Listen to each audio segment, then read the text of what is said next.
All right. The Habs are in the Stanley Cup final. Who would have thought that we would be saying that in June, almost July? Who thought that at the beginning of this really random season where it was shortened and we were like in weird divisions and all that stuff that the Montreal Canadiens would be in the Stanley Cup final and would let alone be representing the North Division out of every team. Besides maybe the first 10 games, maybe there were people that would think that Montreal would be representing the North, but over the course of the season, you could not tell me that Montreal was going to represent the North, let alone be in the Cup final. But man, what a time to be alive. This series and this ride that Montreal is on right now is insane. And I want to talk about this team because it's something that I don't think we're going to see for a long time. And you usually get these teams about every 10 years or so.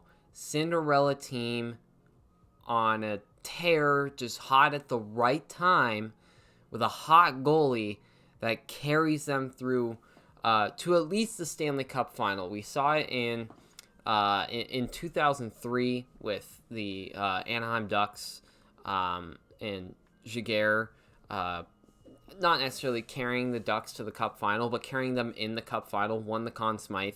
2012, the LA Kings were the 8th seed, and Jonathan Quick dragged that team to a Stanley Cup ring. And now in 2021, Carey Price, and I'm not saying it's all Carey Price, but has put the team on his back and is carrying this team to a Stanley Cup final berth. And a bunch of the guys on this team deserve it. You look at Shea Weber and Carey Price especially. He's been with this team his entire career. He's been the longest tenured Montreal Canadian.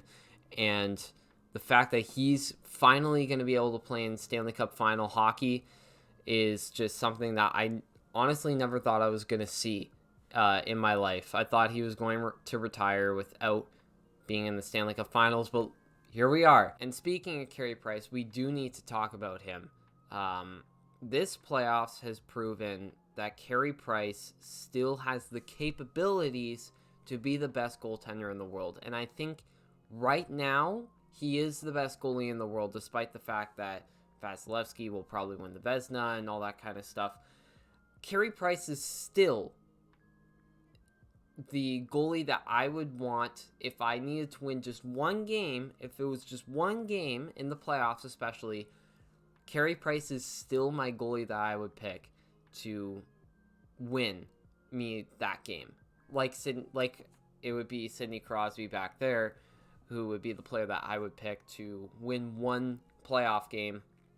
I would pick Sidney Crosby. I would still be picking Carey Price because he has the capability to just show up in big time games and to perform, be poised, and he gives his team confidence.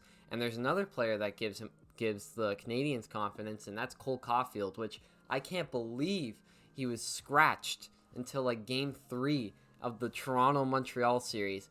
Man, I the more I watch this kid, the more I think he's exactly what Montreal's been looking for, except for him being a center. That's literally it, because the main thing that Montreal's been missing, in my opinion, was a game-breaking talent. But they were looking for that in a centerman. They were rumored to go after John Tavares, or they looked like they could be a good spot for John Tavares. People were talking about Jack Eichel. People were talking about many different centermen, and they've tried to pick up many different young pieces over the course of the past few years to try and be that game-breaking offensive player for them. They picked up Drouin, and they thought he was going to be that guy. Domi, they thought was going to be that guy, especially after that 70-point season. But no, they drafted him 15th overall in 2019. Cole Caulfield is exactly what the Montreal Canadiens have been needing desperately for years now. A game-breaking talent offensively, just so much confidence. He has so much confidence in his shot and his teammates as well. That line of him, Toffoli, and Suzuki is on a tear right now. And Cole Caulfield, much like the rest of the Canadiens, is playing with all the confidence in the world. They're really distributing the scoring and the responsibility And each player, it seems like, has a role on this team that they need to play, and they're all playing it perfectly. Philip Deneau is the shutdown defensive centerman, and he's playing that role to a T. I can easily see him getting $7 million this offseason. Man, he could be one of the best defensive centers right now in the NHL, especially after looking at this playoff run. He's been insane. Cole Caulfield has needed to be that game-breaking talent. Nick Suzuki has been his wingman. Tyler Toffoli, his wingman. Josh Anderson has been that physical presence, that really solid power forward. Corey Perry, that pest veteran presence in the lineup. Carey Price, poised, giving his team confidence. Shea Weber, being that poised defenseman, really minute-munching defenseman on Montreal's top pair. Jeff Petrie, being a really good puck-moving defenseman.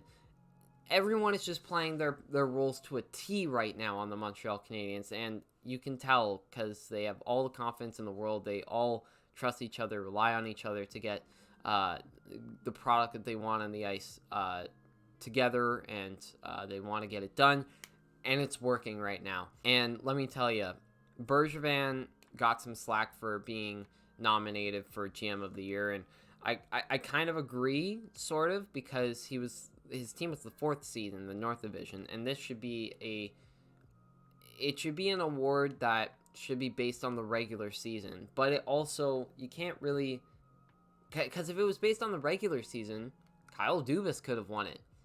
Would you really give GM of the Year to Kyle Dubas? Really? Because Toronto lost in the first round.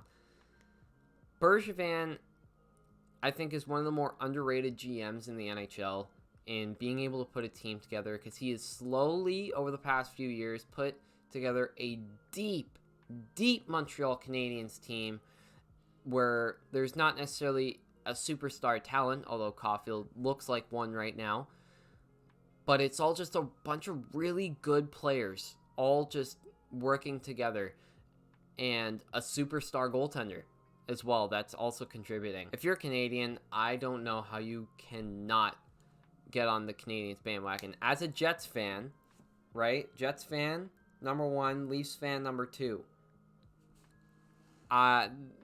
Despite the fact that both of my favorite teams got eliminated by the Canadiens, one of them swept, one of them lost in 7 games after blowing a 3-1 lead, I'm still on the Montreal Canadiens bandwagon because there are so many players on this team that deserve a cup, that deserve this moment right now, and can prove themselves here. And as a Canadian, it would be nice to see the Stanley Cup come back to Canada and break that drought, break that conversation that people have had year in and year out, where it's, no one has ever won a Stanley Cup, or no Canadian team has won a Stanley Cup since 1993. And if there's any team that breaks that curse, it's the team that kind of started the curse, the Montreal Canadiens. So I'm totally on the Habs bandwagon. Go Habs. I will be cheering for them pretty badly because I have family in Montreal as well, and I'm pretty sure they're just as excited about this win. And they got to be more excited than I am, but I would love to see this team win a cup. This team has so many storylines and is such an underdog that it's so hard not to cheer for this team. But let me know what you think about this team. Do they actually have a chance against Tampa or the Islanders? And if it's a Tampa-Montreal series, how boring would that be? Personally, I would like to see Montreal-Tampa. That's just me. Because, again, it's another David versus Goliath type of series, like the Vegas and Montreal series. And I can see Montreal coming on top. I can't doubt them anymore. But thank you very much for watching. If you did enjoy this video, make sure to leave a like, subscribe if you're new around here. I'm going to be pumping out more hockey videos and more hockey discussion videos soon. Not just about the Jets, but for hockey in general. But yeah, thank you very much for watching, and I will see you. We'll see, maybe I do game reviews after each Stanley Cup Final game. We'll see. Thank you very much for watching. I'll see you in the next video. Peace out. Don't know why I did that.